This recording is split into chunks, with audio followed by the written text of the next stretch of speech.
Hello, hello, hello. Nobody hear me? How do I know if they're hearing me? I don't know if they hear me. Okay. What is that?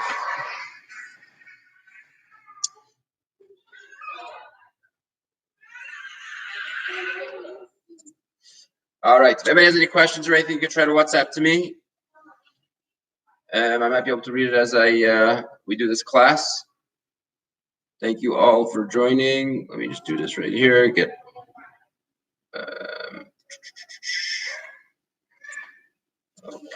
How do I do this?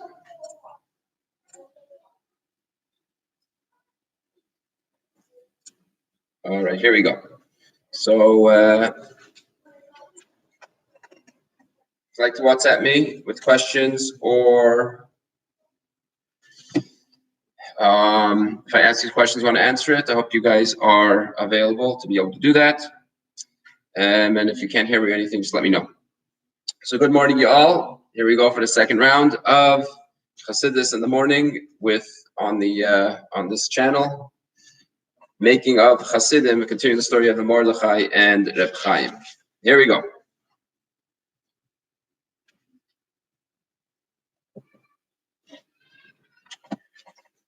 Okay, so last day we learned that Reb Mordechai became the Maggid of the town, and he gave a very heavy drasha. He gave a heavy speech to the community saying that they must do tshuva, and the great judgment day is coming, and they should better shape up because they should make sure that the children of Chas not Yisoimim, they're not orphans, and their girls are not orphans. Their wives have a breadwinner, have somebody to feed them and everything like that. And he told them about Tashkach Pratis, trusting Hashem, etc. But Lepoyo, the people were crying and they were sobbing. And he comes home, and this is what we're up to now. He comes not home, but he goes back to his room in the base medrash, and he starts thinking about the speech that he gave.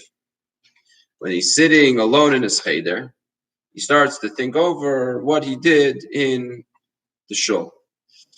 And of course, he starts thinking about who are these Jews? These are simple Jews. They work very hard for a living. They're poor.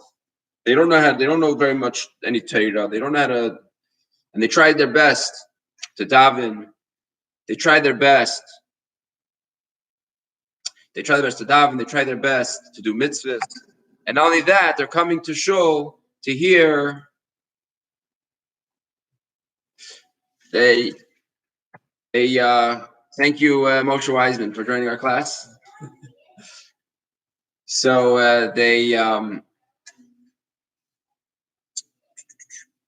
all right. Lost my train of mind there. My track. So think about these Pashtunim, that they're simple Jews, but they're working very hard, and they even come to shul to hear a good vart, to hear a musar vart, in order to become a little better. And he starts thinking to himself, what right does he have to make these Yidden make their life hard, to make them cry, to make them feel bad? He, on the other hand, is a big lamdan. He's a big lamdan. He's a big Talmud Chacham. Now, of course, you shouldn't be boastful. You shouldn't be proud. But a person has to know what he's good at. The person has to know his talents. The person has to know himself. So the fact is that he knows the entire Bavli. He knows the entire Shas. He knows the entire Gemara Bavli. He knows quite a bit of Yerushalmi as well. He's already going through the fourth time, learning the Gemara Be'iyun, Talmud Bavli Be'iyun. He also knows a lot of Kabbalah. He also knows a lot of Musar. He also knows he learned Midrashim and Zayar and all these things. He doesn't have to worry about Parnasa. He just left his wife.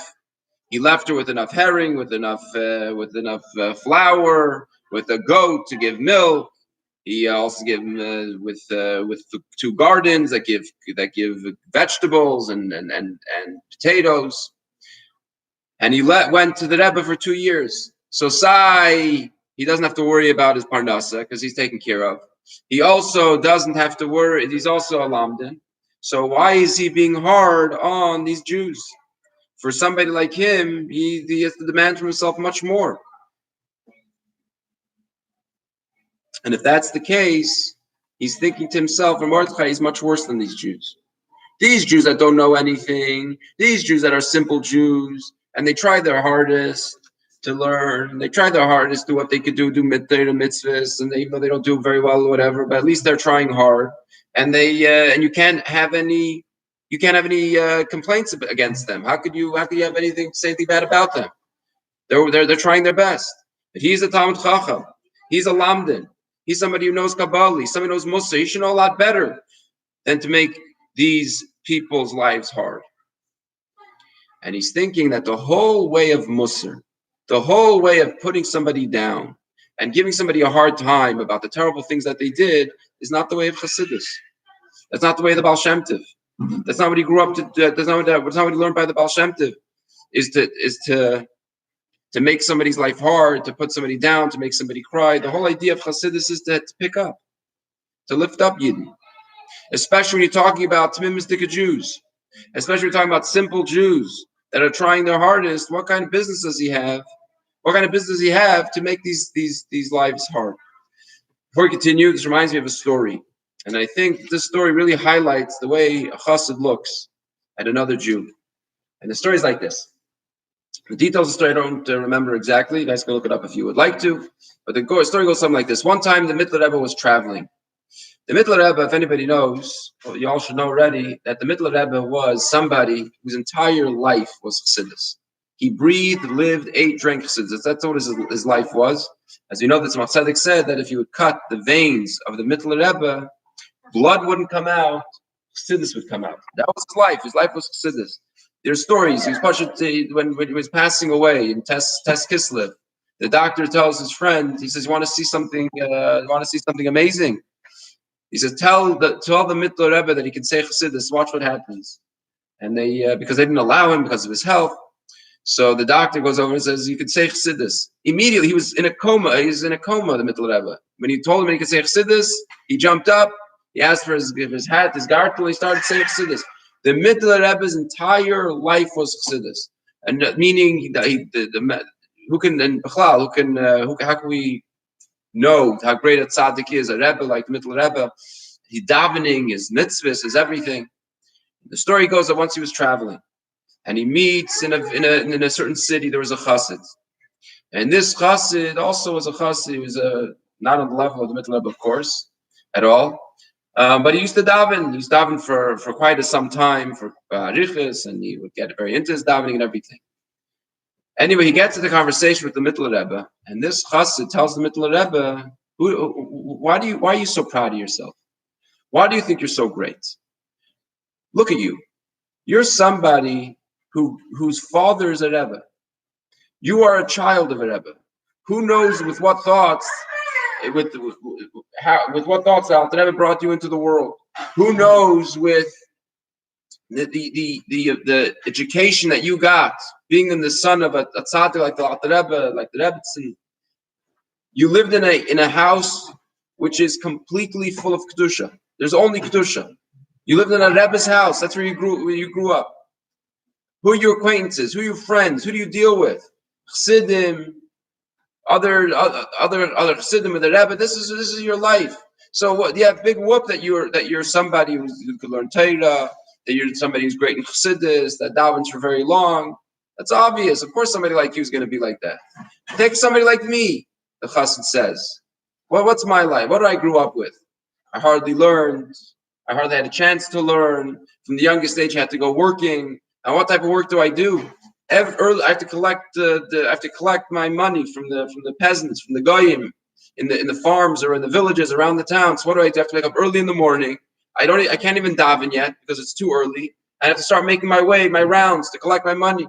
I go to one villager, one peasant, and before you settle a deal, the custom in Russia is you got to take a drink, you got to take a shot. So I have to say a toast with this guy, and then I have to finally talk to them and everything about what he wants, what he needs, whatever. And finally, until we get to the conversation about the money, and then I have to go on to the second guy and do the same thing, and then on to a third guy. And afterwards, I come home, and I have to start preparing for davening and everything.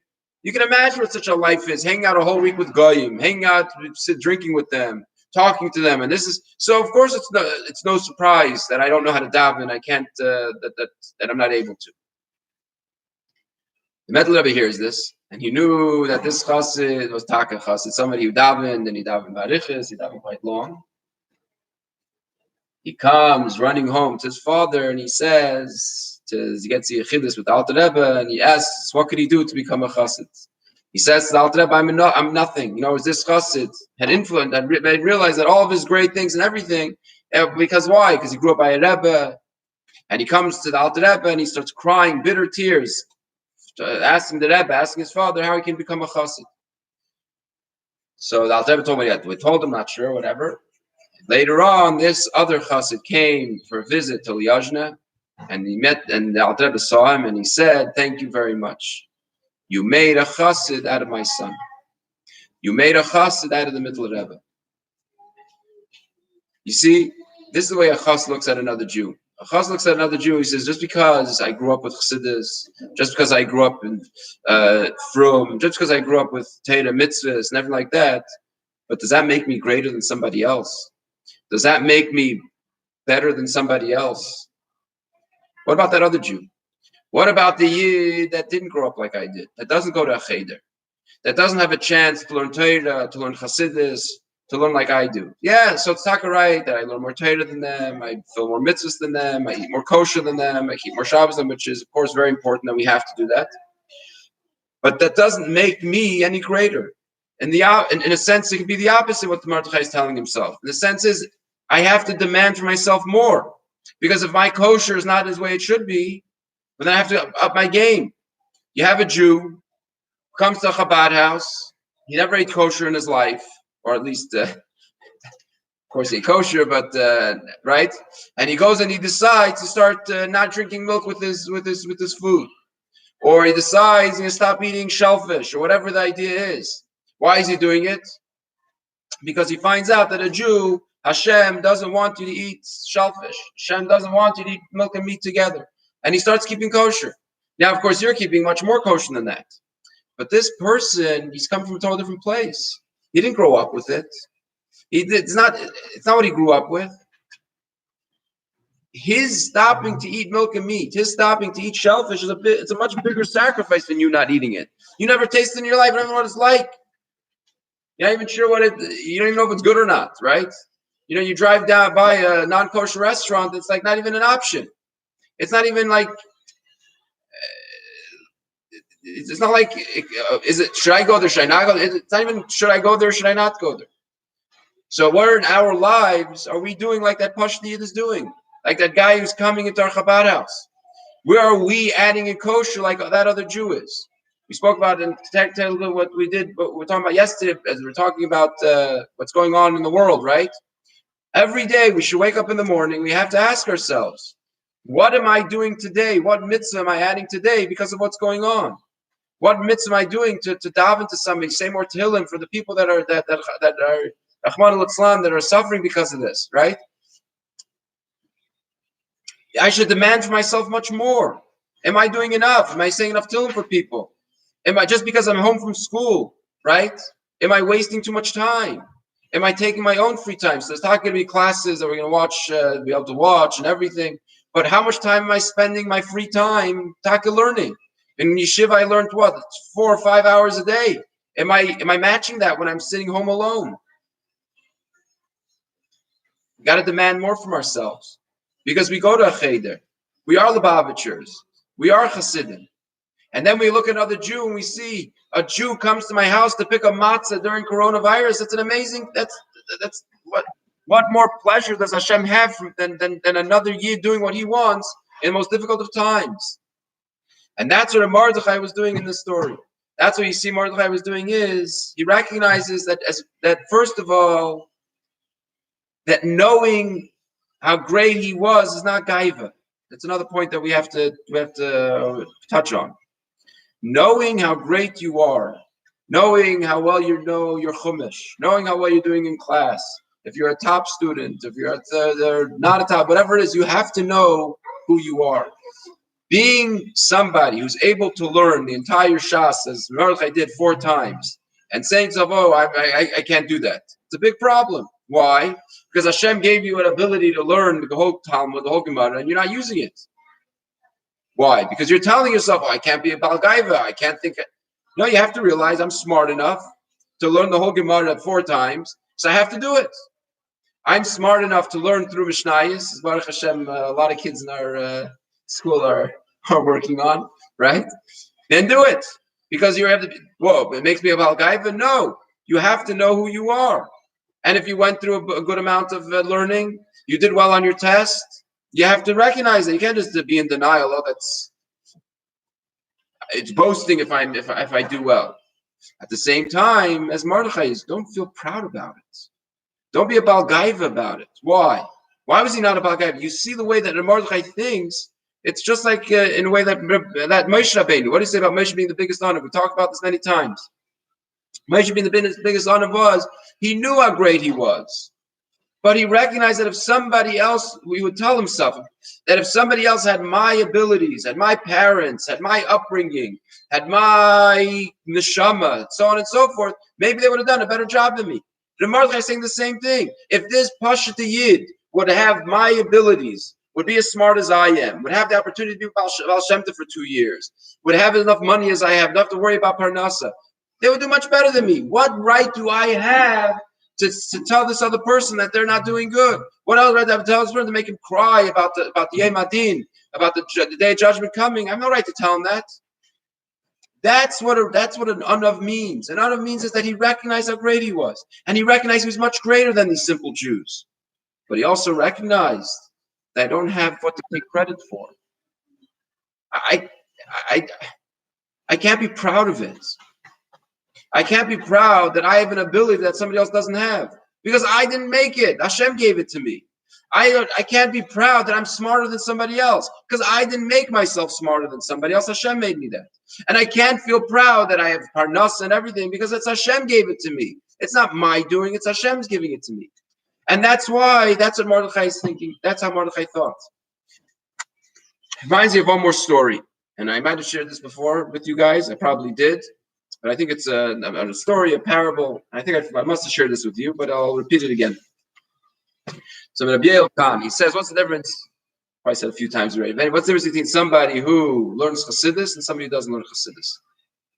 What's the difference between somebody who learns Chassidus and somebody who doesn't? And Rabbi Yael Khan says like this. Somebody's in shul. Right, I said to you guys. I said the story to you guys. Remember? Somebody's in shul, and they don't get an aliyah. They go over to the gabbai and said, "You didn't give me aliyah in a bunch of weeks, in 4 weeks." And the gabbai says, "What are you talking about? I didn't give you an aliyah. I gave you 3 weeks ago. I gave you an aliyah." And they get into a fight, an argument, and the gabbai goes and calls this guy. He calls the person, "You're a liar," right? So this guy gets all upset and he storms out of shul. The guy called me a liar. He storms out of shul.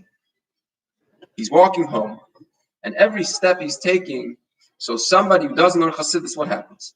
He walks out of the shul, and every step he's taking, he's thinking, the gabbai called me a liar? Chutzpah of that guy? Do you know, have you ever seen a liar? The biggest liar I've ever seen is that gabbai. He lies through his teeth, and he's calling me a liar? He walks a few more steps, and he's like, in shul? In front of the Sefer Cheder? The guy calls me a liar? The chutzpah of this guy. Walks a few more steps. In front of all those people, he calls me a liar? Anyway, he's getting more and more upset. More and more. By the time he comes home, his wife asks him, "Hey, why did you come home so early from shul?" He can't even answer her because he's so upset. He's so angry, so upset that he can't even answer why he's coming home from shul early. What happens when somebody learns Chassidus? Same thing happens. He's in shul. Goes up to like a gabbai. You didn't call me, give me an aliyah in 4 weeks. The gabbai says, "Well, I gave you 3. You're such a liar!" And he storms out of shul. He walks a few steps. What does he think to himself? Somebody who learns Chassidus starts thinking to himself is, you know the gabbai, his wife, the health of his wife. She's benebach. She has all these health issues. His kids. the suffering that he has from his kids. Some of them are not feeling good. Some of them he has trouble with. Nebuchadnezzar, a Jew, of course he's on edge. Of course he gets upset fast. He's going through so much tzaras, this Jew. This Gabbai, he's going through so much tzaras. And I go and get insulted because he called me a liar? What's wrong with me? What's wrong with me? He walks a few more steps and he's thinking, in front of the Sefer Cheder? I got insulted in front of the Sefer Cheder because somebody called me a liar? I'm so sensitive. What's wrong with me? It's so embarrassing. He walks a few more steps and he's thinking to himself, in front of all those people, I stormed out of shul. This is mortifying. This is so embarrassing. In front of all those people, anyway, he comes home. His wife asks him, why is he coming home from shul? And he can't answer because he's so embarrassed. But you see the difference. The difference in a chassid and somebody else says doesn't is that Mordechai doesn't think about himself. He's thinking about the Jews. He's thinking about the Yidden that he's dealing with. He's thinking to himself is, how can I be hard on these Jews? What right do I have to scream at them? What right do I have to make their life hard? What right do I have to make them cry? Who am I to do such a thing? What? That's the way a chassid looks at it. That's the way a chassid looks at another Jew. And that's the way we should all look at other Jews. We look at another friend. We look at somebody else. How do we judge somebody else? We have to recognize I might be better than somebody else, but I can't take credit for it. It's from Hashem. And also to be careful how we treat another Jew. So that's a couple of points so far to touch on today. We'll touch on one more point, Amir Hashem. Number one is, as we said, the way that a chassid looks at a Pashto Yid, the way that a chassid is not proud of himself because of his accomplishments. And there's another issue over here as well, is another point, the Baal Shem Tov and how the Baal Shem Tov look at a Pashto Yid, at a Tumistic Yid. So you know the history. In the times of Baal Shem Tov, there was a very big gap between Talmidei Chachamim and the Pashto Yid. In the times of Baal Shem Tov, the Talmidei Chachamim looked at themselves, we're the higher class people, and people that didn't know anything, who are you? You're nobody. If you can't learn Torah, and you don't know how to Shulchan Aruch, and you can't do a mitzvah properly, so then you're worthless. And they would look at that's the way it was. And because of that, these simple Jews, Taka, felt worthless. A lot of these simple Pashto Yidden, they felt like they're nobodies. They felt like felt worthless. Baal Shem Tov came along and started teaching how to look at a simple Yid, how to look at a Pashto Yid, how to look at a simple Jew. He says, how does a simple Jew believe in Hashem? How does a simple Jew daven? A simple Jew davens, he believes in Hashem like a small child. Simple emunah pshuta, simple faith. What does simple faith mean? What does emunah pshuta mean? Emunah pshuta, simple faith means that the person believes in it so much that they don't even realize they're believing in anything. A child, a young, right? Davening to Hashem, as one of the big Mekubalim said, that we daven to Hashem like a child. Why is it? How does a child daven to Hashem?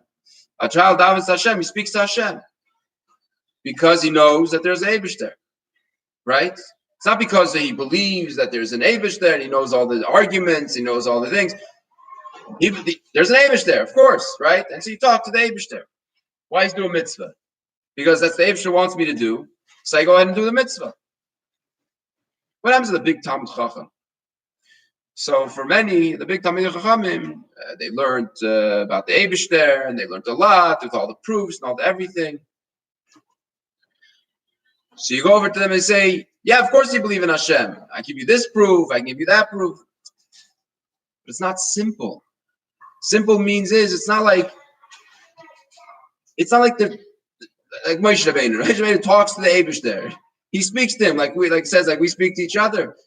That's how Moshe speaks to Eibush there. Some of the Emunah Pshuta, that's why they speak to Hashem. Hashem is listening and he's talking to him. How does the story go with the guy at the Tzfas? There was no rain. We'll do it quickly. There was no rain, and And this Yid would come every week to the Rav, and he didn't know how to daven. He was a totally simple Jew. So the Rav would take his Cheder and mark for the next week what davening does on Yom Tov, what davening does on Shabbos, davening does on the Fat, etc., whatever the week was. Anyway, he comes one day to the village. It was the wrong day. He shows up, and everybody, and all the stores are closed. Everybody's in shul. Everybody's fasting. He goes running to the Rav. You didn't tell me it's a fast day. I did the wrong tefillas this morning. What should I do? I already daven. What should I do? And the Rav said, calm down. It's not raining in Tzvas. And because it's not raining, so we call it a fast day. So it's not a fast day like Shivas or Tammuz or Tisha B'Av. It's not for everybody. It's for people in Tzvas. So the villager says, what? Fast? When it's not raining? Well, why do you do that? So the Rav says, what do you do when it's not raining? So the Pashti had said, what do? I go outside. I turn to the Eibishter and I say, Eibishter, your people need rain. And it starts raining. So the Rav says, go ahead, do it. So the Pashti goes outside. He turns to Hashem and he says, Eibishter, your children need rain. Make it rain. Clouds come and it starts raining. The Pashti Yid, that's what a Pashti Yid means. It's not like there's some Eibishter out there and I'm looking and I'm searching, I'm finding. No, there's an Eibishter, I'm talking to him. If you walk over to this Pashti and said, oh, you have such deep faith and belief in the Eibishter, what's he going to say to you? He's looking at you like crazy. What do you mean, faith, belief? There's the Eibishter, faith, belief. That's what simple emunah pshuta means. Who has it? Who has a simple emunah in the Eibishter it's believing like a little child. You can tell him anything, right? Who has that? A simple Jew. And the big Talmidei Chacham don't have it. So the Baal Shem Tov would send his students, his Chassidim, and he would say, do you want to learn emunah? Go to Pashti Yid. Do you want to learn daven? Go to Pashti Yid. Do you want to learn trusting in Hashem? Go to Pashti Yid. Why? Because by them, it's natural. By them, it's simple. And that's what Mordechai is thinking to himself as well. How could it be hard on these simple Jews? The Baal Shem Tov teaches us the Tayarkeit, the beauty, the beauty of a simple Jew. And I'm being hard on them. I'm making them cry. What business do I have to do this? I should pick them up. They're already suffering so much. They're already suffering terribly. So why am I pushing them down more? Why am I making them cry more? And this is what Mordechai is thinking. And from moment to moment, from minute to minute, he's getting more and more upset at himself. How he could have done this to these simple Jews. So again, you have a story of the Frierdiker Rebbe. We conclude with this. You have the story of the Frierdiker Rebbe, and you see in the story again how the Frierdiker Rebbe is giving us so many lessons on what it means to be a chassid, how to look at oneself, how to look at one's qualities, how to look at oneself when you're good at something, how to look at yourself when you're not good at something, how to look at a Tmimistic Jew, how to look at another Jew. And the whole Chabad house, with being able to invite a Jew to your house that's not keeping kosher yet, that's not keeping Shabbos yet, that's not keeping Torah mitzvah and everything, and inviting them, giving them a hug, and inviting them and treating them like your brother. Where does it come from? Because the Baal Shem Tov taught us how to look at another Jew, how to look at a simple Jew, how to look at somebody who's a lot less than you. Why? Because how could I judge that person? How could I judge that person? How could I look at somebody else like that? How could I look down at somebody? How can I look down at somebody when all the good that I have to thank Hashem for? I was born in just better circumstances. I was born with smarter brains, and so on and so forth. And the same thing I said with the friends in school, our friends in our neighborhoods, and everything is. If you're greater than somebody else, recognize it. Realize that you're smarter. Realize that you can learn more and capitalize on it. Use your abilities. You have break now. Use your talents to serve Hashem better. Find something that you could learn. Use your talents. Don't cut yourself short. Don't say that I'm smaller than I am, that I'm less than I am. Chas v'shalom. Recognize how good you are at things and capitalize on it. Do it well. You have talents, use them out, learn them, use them. But of course, in a Torah Kedusha way for Hashem. At the same time, don't feel proud of it. Because if I have a talent that somebody else doesn't have, it's because Hashem gave it to me, not because I'm better than you. And if I look, I'll find that the simple Jew has much more than I have. With all the greatness, all the Cheder, everything that I learned, this simple Jew has more. I think we got the point hopefully across. Hopefully we all learned it. If anybody would like, have any comments, any questions, please WhatsApp me. And if you have any suggestions for this class, please let me know. Mirtzah tomorrow will continue. I'm not sure we're going to do it on the same platform. I don't know if we're going to continue on YouTube or we're going to go on to something else. Mirtzah Hashem, by tomorrow morning, you'll have the information of how we're going to continue this class. Thank you all for joining me. And again, I'd like the feedback to know that you're paying attention. So if you have any feedback, questions, or anything, please let me know. And stay strong and have a tough day.